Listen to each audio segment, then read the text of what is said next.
जैसे आप देखते हैं उनका मर्डर हो जाता है और बिटकॉइन का जो कॉन्सेप्ट है वो भी यूज हुआ है कि पैसे कैसे गायब होते हैं। कुछ ऐसे मुद्दे भी उठा सकते हैं जो पहले नहीं उठाए जा सकते। कब कहीं ना कहीं हमको रोका जाता था और चेक किया जाता था क्योंकि सबका इन्वेस्टिगेशन हो रहा है ना, सब एक रूम में है।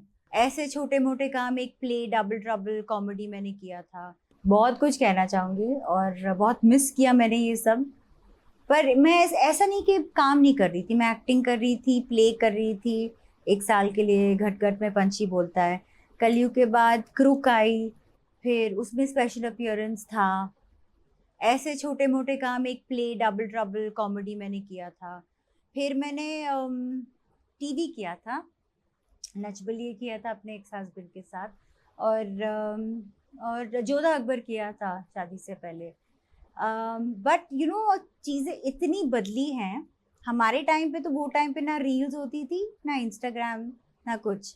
तो कलयुग तो मतलब बहुत ऑर्गेनिकली चल गई थी।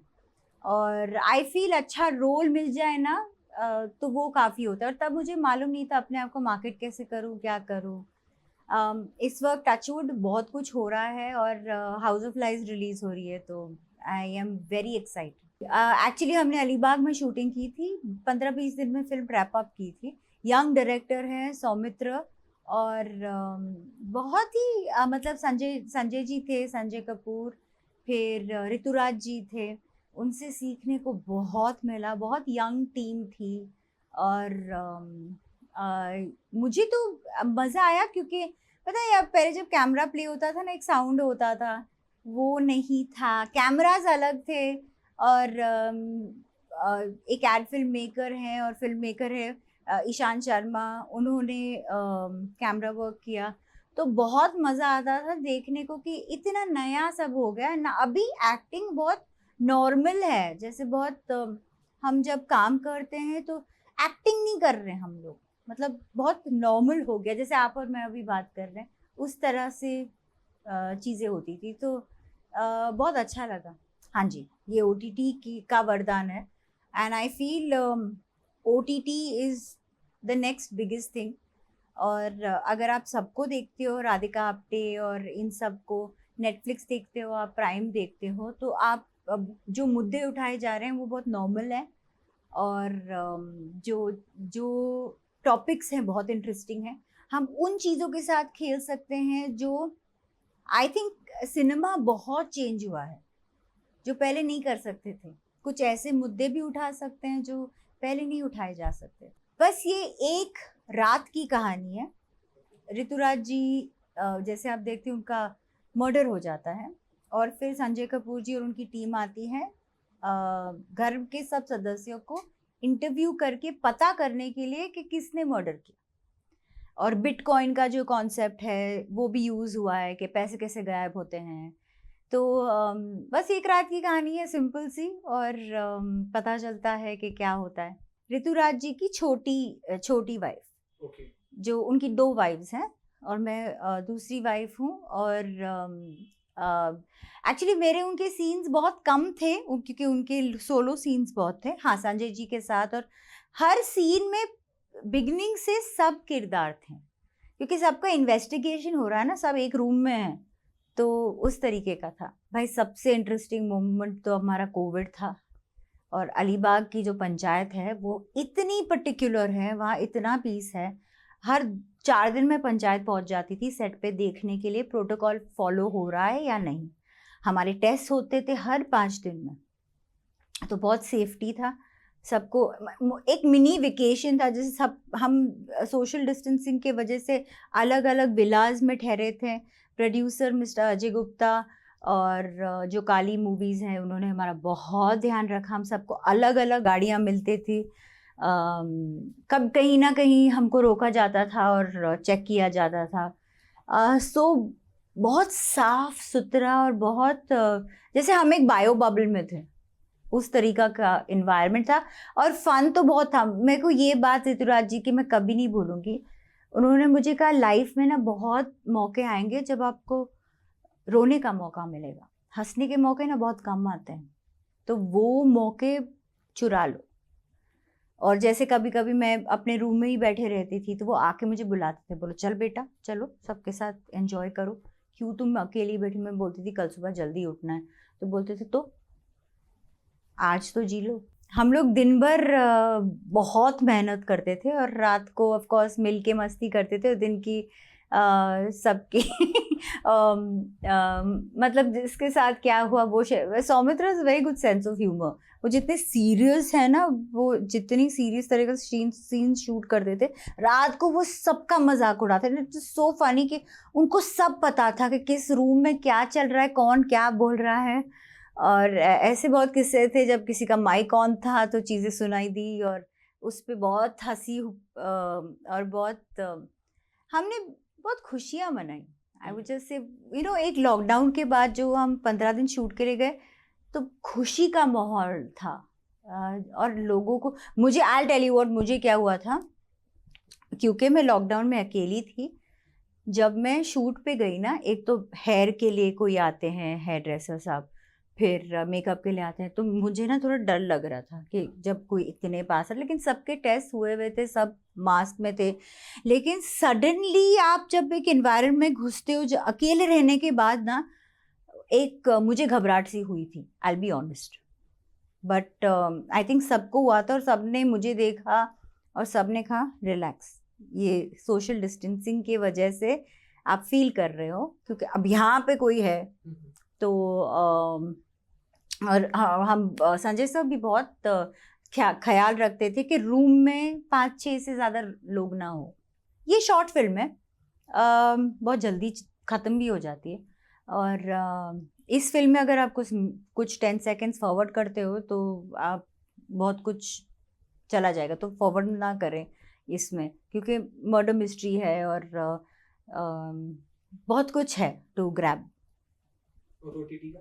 और ओटीटी मतलब कोविड के वजह से तो ओटीटी का प्लेटफॉर्म बहुत ही बड़ा हो गया, पर हॉलीवुड में टेलीविज़न भी बहुत बड़ा है।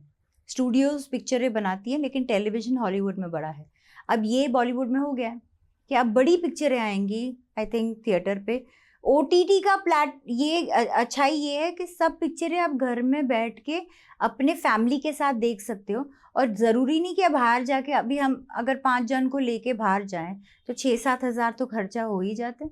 यहाँ घर पे बैठो, एक तो अभी जो जैसे मैंने कहा एक्टिंग का कुछ पता चलता भी नहीं है। एक मैं आपको फ़नी इंसिडेंट बताती हूँ। मुझे ना बहुत दिलचस्पी होती कैमरा, और तो मैं ईशान सर से जाके पूछती थी, सौमित्र से पूछती थी। एक दिन कुछ बात हो रही थी, पैंथर आएगा, पैंथर आने वाला है और पैंथर से मैं ऐसे शूट करूँगा, ऐसे पैंथर आ जाएगा तो सब ठीक हो जाएंगे, सबका हो जाएगा। तो मैं खाली सुन रही थी, तो मैंने एक्चुअली सोचा कि कोई पैंथर आ रहा है, मतलब अलीबाग में है, जंगल में, क्या पता सांप पैंथर सब आ जाएगा। मैंने कहा क्या बात है, पिक्चर में पैंथर है, क्या बात है। तो मैंने कहा मुझे पैंथर के साथ फ़ोटो खींचने के, तो मैंने डायरेक्टर को बोल दिया कि पैंथर कब आ रहा है, मुझे पैंथर के साथ फ़ोटो लेना। तो तो ये जोक था सौमित्र और ईशान सर के बीच में कि स्माइली के लिए पैंथर आ रहा है, पैंथर आ रहा है तो वो फोटो खींचेगी पैंथर के साथ, सब लोग पहले स्माइली खींचेगी। फिर पता चला पैंथर एक कैमरा है जो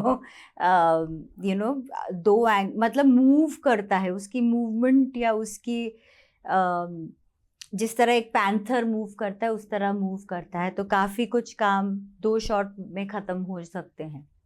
मैं अपना कैरेक्टर, बस मेरे को लगता है कि एक एक्टर के हाथ में बहुत कम एक्शन और कट के बीच में आपका काम है। आप सिर्फ अपने किरदार, अपने लाइंस लर्न करें, बाकी सब डायरेक्टर, कॉस्ट्यूम, मेकअप, हेयर आपको बना देता है। फर्स्ट तो मैं सोचती नहीं हूँ, मैं अपने क्लासेस चलाती हूँ, I teach dancing, pole dancing. I also मैं आई होप अभी कोई गैप नहीं आए, बट अगर आता है तो मैं अपने आप पे काम करती हूँ।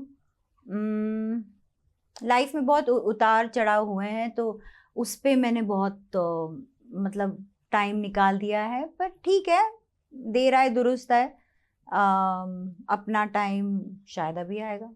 मुझे लगता है बहुत मुश्किल होता है, और मुझे तो बहुत धक्के मिले हैं, बट आई थिंक इस वक्त अपने आप को संभालना, प्रोफेशनल छोड़ो, पर्सनल छोड़ो, बस अपने आप को संभालना, स्थिर होना। जैसे I have been through phases of depression, और बस अपना साथ देना बहुत ज़रूरी होता है। मैं बहुत खुश हूँ, मेरे जो भी कम फॉलोअर्स हैं, और मैं ये इंस्टा भी ज़्यादा नहीं जाती थी, जो भी है ना, टचवुड बहुत अच्छे हैं, मुझे बहुत प्यार मिला है, और सब ने कहा है मैडम कम बैक करो, कम बैक करो।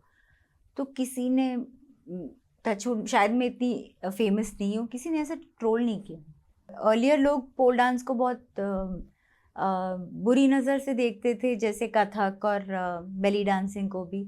अभी तो सब ने खोल दिए पोल डांस स्कूल्स, और ये एक स्पोर्ट है, ओलंपिक्स में भी चला गया है। तो मैं पोल डांस को यूज़ करती हूँ औरतों को एम्पावर करने के लिए। इससे डिप्रेशन जाता है, न्यूरोमस्कुलर कोऑर्डिनेशन बढ़ता है, आपकी बॉडी को एक, क्योंकि आप जब पोल फिटनेस करते हो तो आपको बहुत ज़रूरी है उस मोमेंट में रहना, नहीं रहोगे तो गिर जाओगे। तो आई फील ये बहुत एम्पावरिंग स्पोर्ट है। वैसे बचपन से डांस में तो इंटरेस्ट था, मैं एरियल सिल्क करती थी, तो 2016 में मैं सिंगापुर गई और मैंने ट्रेन किया ऐसे ही, मतलब पोल के लिए। अभी भी कितने लोग मेरा नाम नहीं जानते, बस मुझे जिया धड़क धड़क लड़की बुलाते हैं, या मुझे रेणुका बुलाते हैं। और हाँ, कुछ ऐसे गाने होते हैं जो आगे चल के, और हमें मतलब राज साहब और मोहित और भट्ट साहब ने ये जब गाना उनसे लिया था, इससे बहुत आई थिंक पता नहीं क्या सोचा था, पर ये गाना एपिक है। नहीं है सच्चाई। मैं ये बात संजय जी से भी बात कर रही थी, और उन्होंने कहा कि लोग मुझे भी कहते थे तुम्हारा भाई तो अनिल कपूर है, बॉनी कपूर जी आपके भाई हैं, और मुश्किल होता क्योंकि एक प्रेशर आता है। देखिए हम सबको अपना करियर आगे बढ़ाना है। आप अपना काम करते हो, डीओपी अपना काम करते हैं, चैनल वाले हेड अपना काम करते हैं। अब इसमें अगर आपको बोला जाए अपनी बहन को भी, आप थोड़ी बहुत मदद कर लोगे, फर्स्ट ब्रेक दे दोगे, लेकिन किस्मत भी तो कोई चीज़ होती है। शायद वो दिन मैं सच्ची बोलती हूँ, मैं जितना अभी अवेयर हूँ, मैं जितना अभी, आप जैसे मैं काजल से बात कर रही थी कि उन्होंने मेरा पहला इंटरव्यू किया था, कि अभी मेकअप, हेयर और लोगों से मिलना, कैसे बात करना, मार्केट कैसे करना, वो सब की नॉलेज मुझे अभी आई। और उस वक्त मोहित को भी तो अपना करियर बनाना था, और वो अपनी सब फिल्म इमरान के साथ कर रहा था जो मेरा भाई है, मैं उनके साथ कैसे काम करती हूँ। तो फिर मैं आपको एक बात बताती हूँ, मैं नेपोटिज्म का ऑपोजिट हूँ, बिल्कुल उसी पे मैं आ एकदम। रहा था, नेक्स्ट कि क्वेश्चन लोग बोलते हैं नेपोटिज्म है ना, नहीं है यार, मतलब आई डोंट नो, अगर है मैंने तो नहीं देखा, मेरे पे आप बीती है। ज़रूरी नहीं है कि अगर आपके, और मैंने संजय जी से भी मैं बात कर रही थी, बॉबी देओल को आप देख लो, उन्होंने खुद अपना आज वो आश्रम जो सीरीज था जो MX प्लेयर पे आया था, कितना बड़ा हो गया, अब जाके उनकी ज़िंदगी शुरू हुई है एज एन एक्टर। तो ज़रूरी नहीं है कि वो टाइम पे उनको अच्छा लॉन्च भी मिला था, तो ज़रूरी नहीं है कि मतलब मैं तो नेपोटिज्म के ऑपोजिट ही हूँ, तो मैंने नहीं देखा। देखिए मैं तो नेपोटिज्म की ऑपोजिट की एग्जांपल हूँ, कि एक फैमिली में रह के, इतनी दिग्गज फैमिली में रह के, मुझे तो किसी ने ऐसा पुश नहीं किया। हाँ, मोहित ने किया था पहली फिल्म में, क्रुक में भी थी, आशिकी में मैंने पोस्टर में थी, लेकिन अगर आप एक बात समझें, मतलब एक मोची अगर है और उसका लड़का होता है, तो वो क्या चाहेगा कि उसकी दुकान, वो लड़का थोड़ा बहुत सीख के उसकी दुकान को आगे बढ़ाए। तो मोची सबसे ज़्यादा भरोसा किस पे करेगा? अपने बेटे पे। हाँ, अगर अपना बेटा निकम्मा निकला और उसको कुछ और करना है, डांस करना है, तो फिर मोची पूछेगा ना आसपास, और पहले किसको पूछेगा? जिन बच्चों को वो जानता है अपनी फैमिली में, चाचा का बच्चा, इसका बच्चा, उसका बच्चा, कि भाई मेरी दुकान बढ़ा दे। तो वो है आई थिंक नेपोटिज्म, अगर आप उसको नेपोटिज्म बुलाना चाहते हो। मैंने नहीं देखा मैं नेपोटिज्म। और जो फिल्मी बच्चे होते हैं ना, वो एक माहौल में पले बड़े होते हैं, उनको पता होता है सेट का माहौल कैसा होता है, उनको पता होता है कि जब डायरेक्टर कुछ बोलता है उसका मतलब क्या होता है। आई थिंक ऑफ कोर्स, लेकिन सबसे बड़े एग्जाम्पल शाहरुख खान, यूसुफ साहब, दिलीप कुमार साहब, अमिताभ बच्चन जी, सब बाहर से आए हुए हैं, और अगर अमिताभ बच्चन कर सकते हैं तो अभिषेक बच्चन उनसे ज़्यादा नाम कमाते। बट आई फील सबकी एक जगह है, सब अपने आप में अपने टाइम पे शाइन करते हैं। इमरान से तो बहुत हम लोग मजाक बहुत करते हैं, और he is very good with health. तो अगर हेल्थ के टिप्स, डाइट टिप्स कुछ लेना है तो आप उनके पास जाइए ज़रूर।